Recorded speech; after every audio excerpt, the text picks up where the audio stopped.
하나님의 말씀은 누가복음 21장 10절에서부터 28절까지 말씀을 보겠습니다. 누가복음 21장 10절에서부터 28절.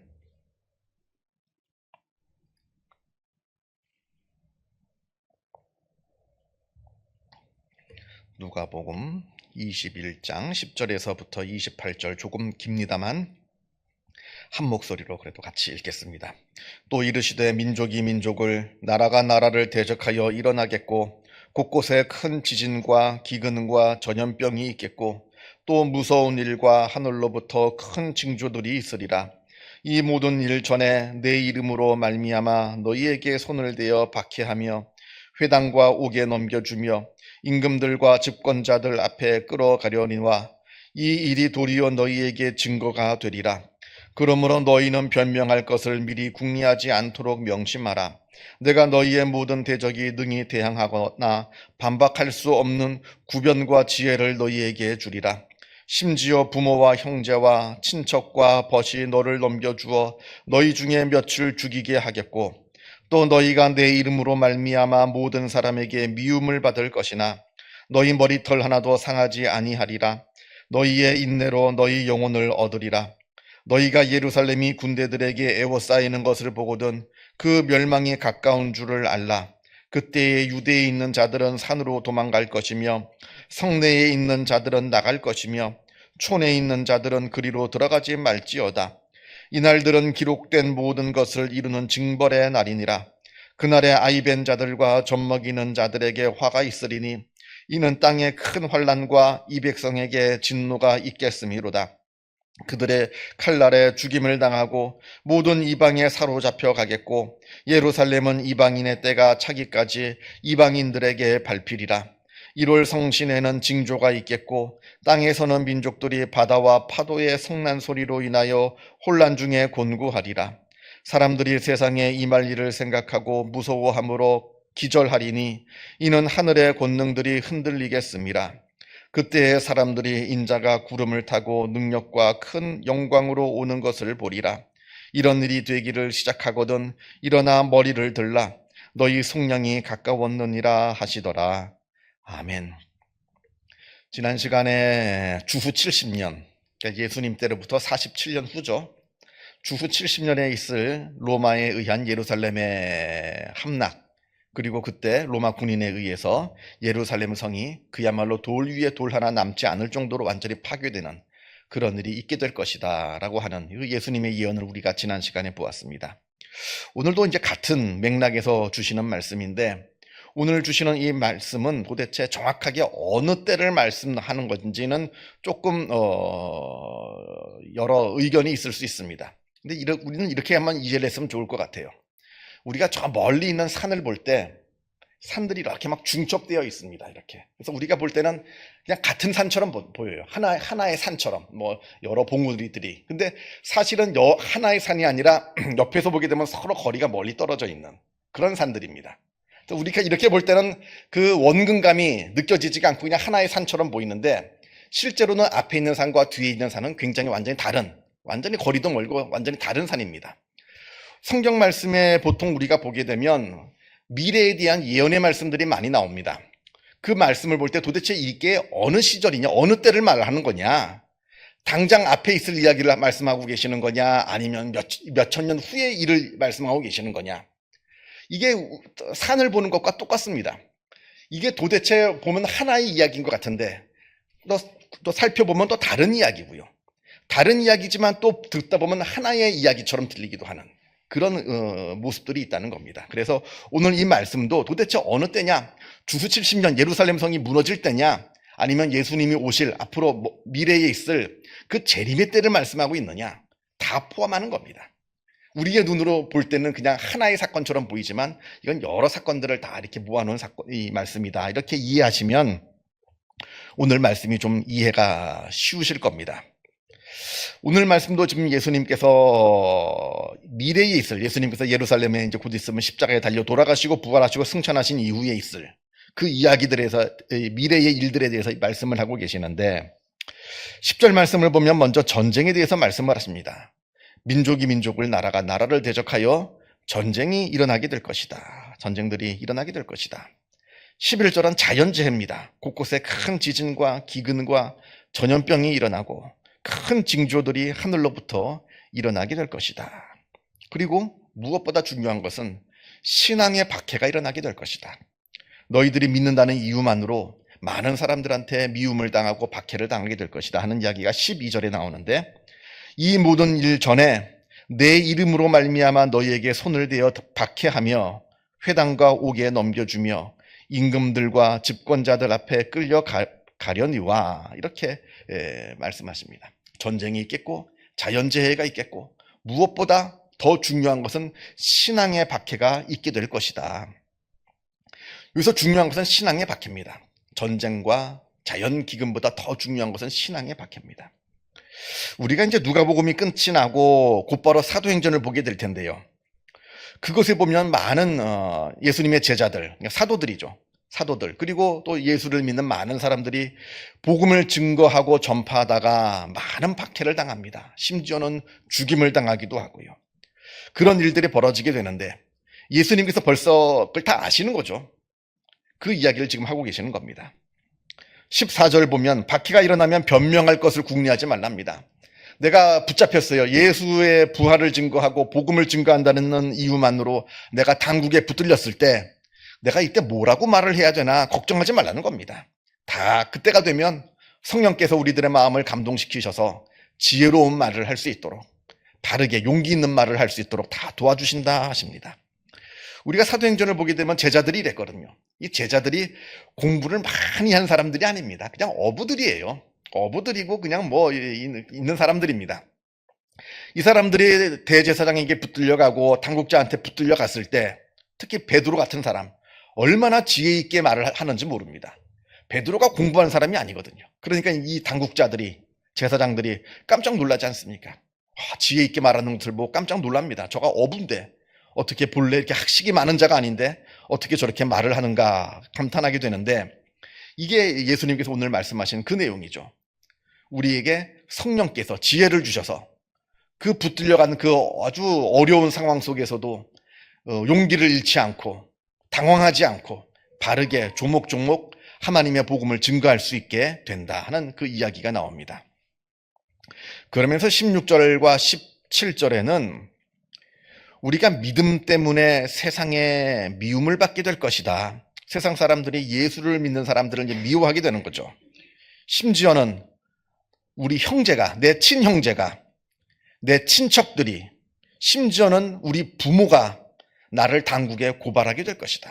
예수를 믿는다는 이유만으로 세상에 미움을 받게 돼가지고 심지어는 그 어떠한 상황 속에서도 지켜주고 보호하고 사랑해야 되는 가족들조차도 내가 예수를 믿는다는 이유로 나를 미워하고 나를 당국에 고발하는 그런 일들이 벌어지게 될 것이다. 그리고 그때 죽는 사람도, 순교하는 사람도 있게 될 것이다. 이렇게 말합니다.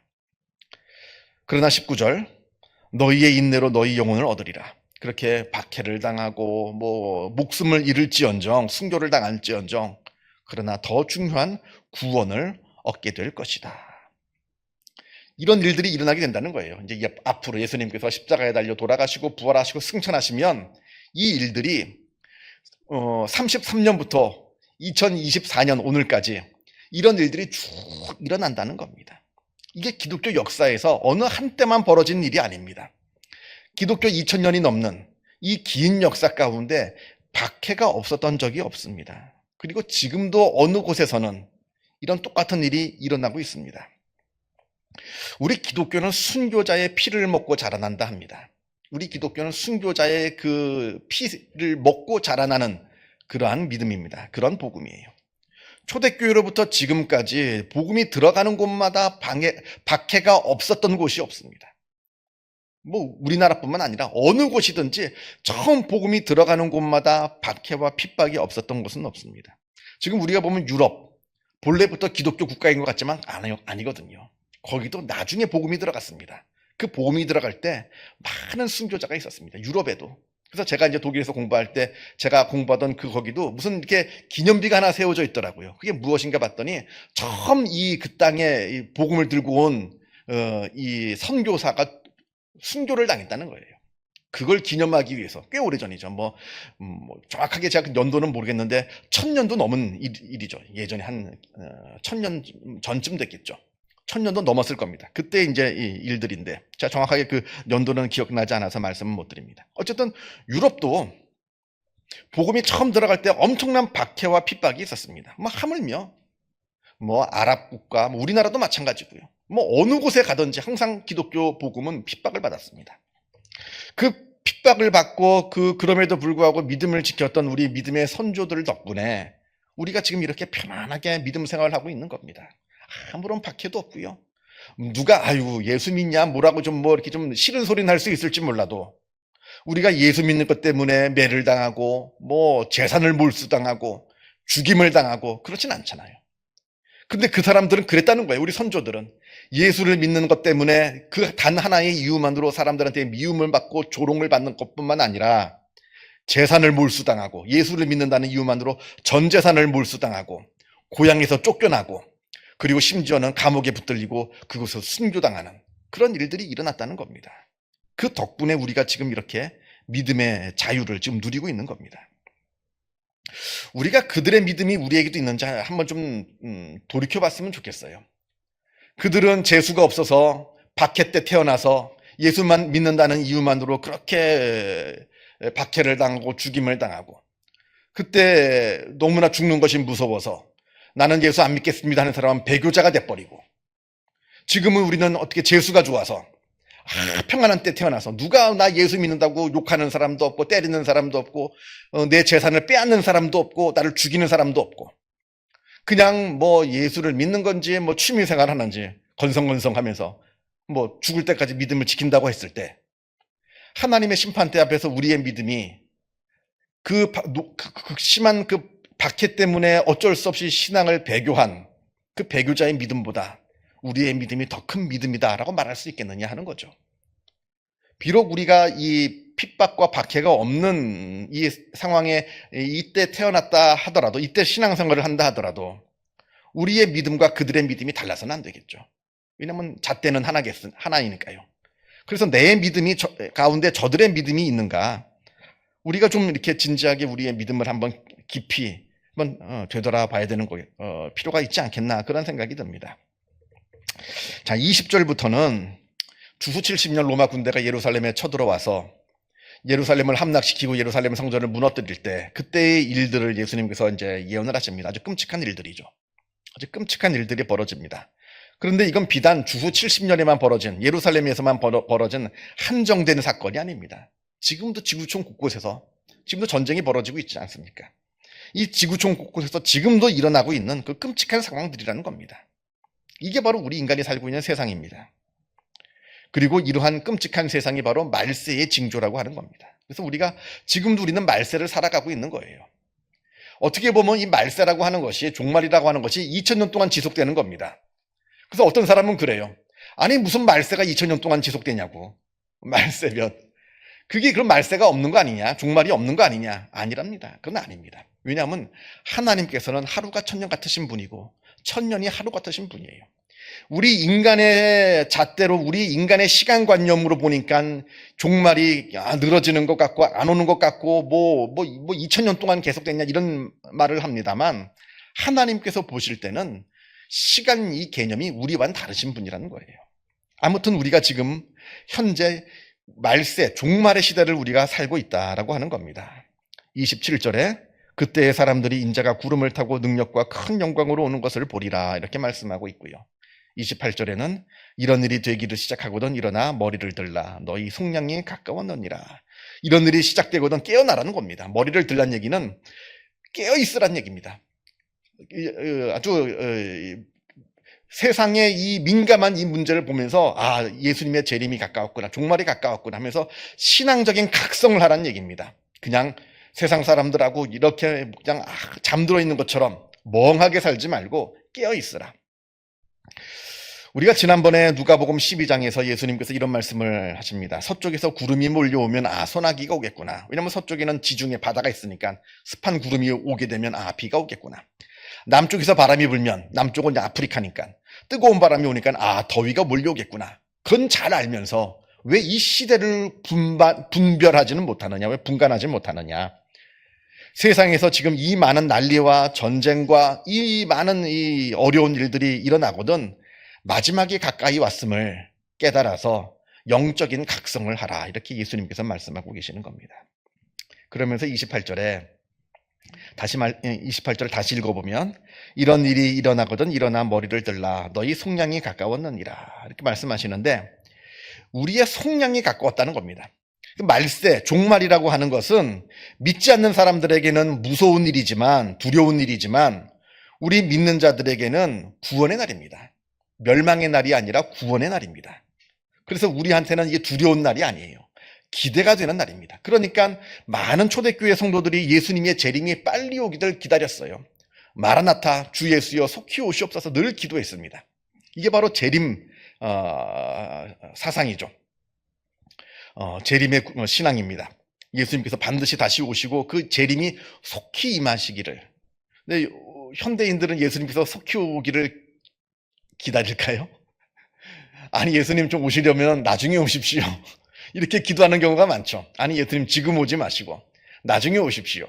지금은 내가 이 땅에서 이렇게 잘 먹고 잘 사는데 왜 지금 오려고 하십니까? 나중에 오시죠. 초대교회 성도들은 예수님 빨리 오십시오. 빨리 오십시오. 그래서 우리의 구원을 속히 이루어 주십시오. 기도했는데 우리 현대 기독교 우리 신앙인들은 예수님 좀 늦게 오십시오. 지금 오지 마십시오. 이렇게 기도하고 있는 것은 아닌가? 우리 마음 가운데 예수님의 오심을 기뻐하는가? 우리 마음 가운데 우리의 구원의 완성을 기뻐하는가? 우리가 우리의 소망을 이 땅에 두고 있는가? 아니면 하늘에 두고 있는가? 그리고 우리는 정말 비록 지금은 순교당하는 시대는 아니지만 순교자들처럼 나는 그렇게 아주 절박한 마음으로 신앙생활을 하고 있는가? 우리가 내 자신의 믿음에 대해서 한번 깊이 생각하게 하는 우리 마음을 좀 우리의 믿음을 비춰보는 말씀이 되기를 바랍니다. 기도하겠습니다. 하늘에 계신 우리 아버지, 아버지의 이름을 거룩하게 하시며 아버지의 나라가 오게 하시며 아버지의 뜻이 하늘에서와 같이 땅에서도 이루어지게 하소서. 오늘 우리에게 일용할 양식을 주시고 우리가 우리에게 잘못한 사람을 용서하여 준 것 같이 우리 죄를 용서하여 주시고 우리를 시험에 빠지지 않게 하시고 악에서 구하소서. 나라와 권능과 영광이 영원히 아버지의 것입니다. 아멘. 자유롭게 기도하시기 바랍니다.